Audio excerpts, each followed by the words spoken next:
Hey y'all. I'm in my motel room here as I start the final leg of my whirlwind adventure in the Pacific Northwest, specifically Washington State. I went on this trip because the Pacific Northwest is or was the only section of the United States that I hadn't seen yet. I've pretty much been everywhere else, even if only for a brief period. Never to the Pacific Northwest. So I thought I wanted to check it out. There was also an appeal to, just for those who are asking why I came here. Well, I had a little bit of time. I had a little chunk of change, so I thought I'd take advantage of both.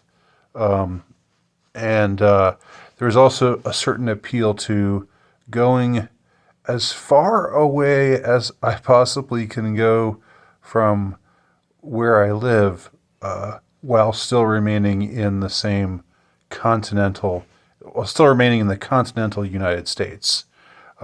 I could have gone farther and still been in United States territory. I mean, I could have gone to Alaska or Hawaii or American Samoa or Guam, but you know what I'm saying. So Seattle, the Pacific Northwest, and Washington, Seattle, Washington, and its environs were pretty much, you know, as far away from where I live in the southeast as one can possibly go. It would have been farther if I'd lived in Miami, I guess. Then it would have truly been going from one corner, from the very southeast corner to the very northwest corner. But still, it's pretty close. And it's been a very enjoyable trip. I, I'm not gonna regale everybody with all this uh, crap that you might not want to hear. I'm just gonna. I think I'm gonna post a few videos of my experiences in the Hoh rainforest. I think that's how you say it. Anyway, the part of Olympia State Park, where these incredible, uh, you know, Pacific Northwest forests are, with these, coniferous trees that are, just huge and yeah, it made me think of Rambo, the first movie where he's wandering through. I believe it is Washington State. I'm pretty sure that it's Washington and some small town in Washington, and gets harassed by the police, and then escapes into the woods and hunts them down with his bow and arrow and blows them up in the woods. That's what I was actually thinking while I was out there, in this nature, in this extraordinary natural world. Anyway, I wanted to talk. So that's just in the way of introduction. Now, at the 4 minute mark, here's the subject of this video. I wanted to talk about a novel that I have reread, and it was something that I know one of you was recommending to me, sort of randomly, like maybe about a year ago or maybe 2 years ago, telling me I really should read "I Am the Cheese." That "I Am the Cheese" is a really good book, and I should read it. And the thing was, I had read it. I read it in ninth grade.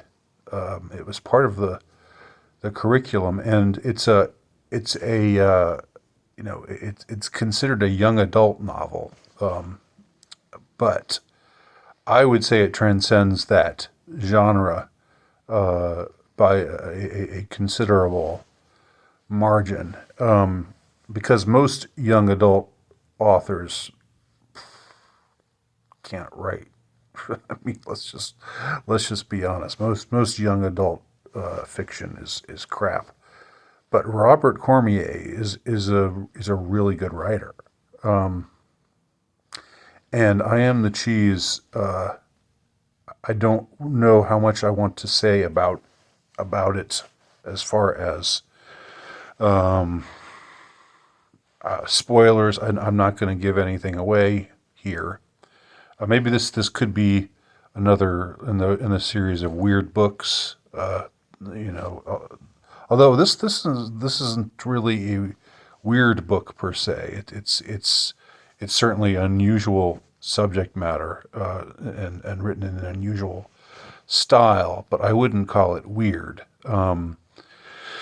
It's about well, it seems to be about a boy who's riding his bike to take a present to his father, who is in a hospital a few towns over, and so it's about all of these experiences that he has while riding his bike from one place to another.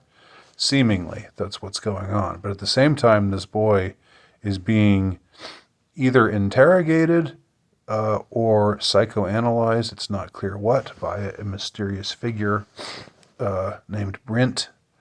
And we find out piecemeal what his story is. And it all emerges slowly and little by little. These disparate elements come together, and we get the the the full picture finally in the end, when everything comes together. But it's one of those. It's a psychological. Well, I think I could call it a psychological thriller, maybe. It's something that, even though it's written for young adults, it's very, very intelligently written, and it does not condescend to its audience. That's why I wouldn't put it in the young adult section. The only reason why I think they file it as a young adult book is because it's about a boy. The main character is a teenage boy, and it's about his experiences. But without giving anything away, I would say this book is an extraordinary indictment of of the deep state, and that's for that's this something to say, because this book was written, published in the 70s, 1977, I believe, is the year it was published. So that's, with Vietnam happening, or just having ended, with Watergate not having ended too long ago, and the church committee hearings, where they were finding out all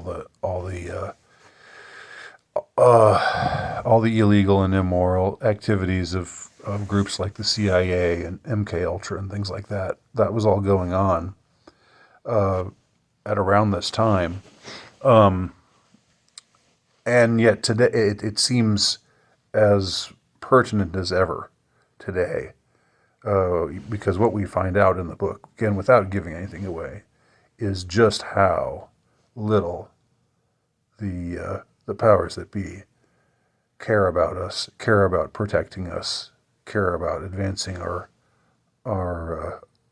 best interests, and so forth. And again, I don't want to give anything away, but it comes together brilliantly, and tragically, I will say, in the book. And the meaning of the peculiar title, "I Am the Cheese," once you get to the point where you find out what the title means, it's like it stabs you in the heart. It really, really does. It has that kind of effect. And it's such a peculiar title. You wouldn't think a title like that a comedic sounding title like that would pack such a punch, but in the context of the story, it truly does.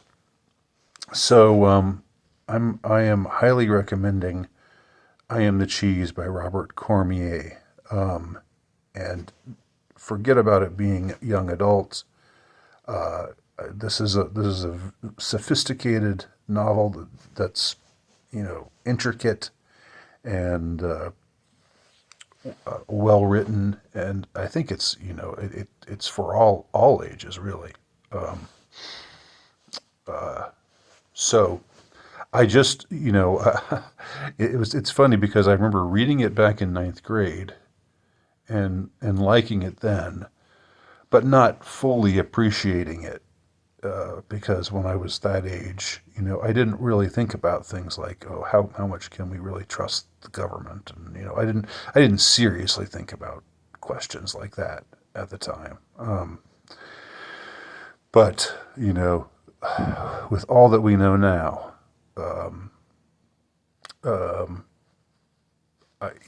I would say that what we read about happening in "I Am the Cheese" is probably not fiction. It's probably factual, and it probably reflects a ton of stories that are similar to it that are going on right now without us knowing that they are happening. Given again the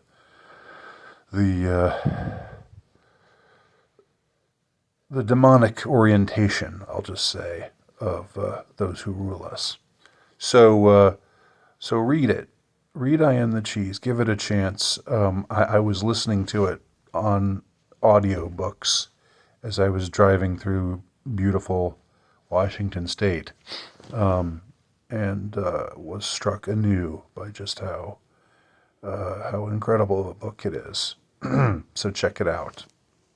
Thanks for watching.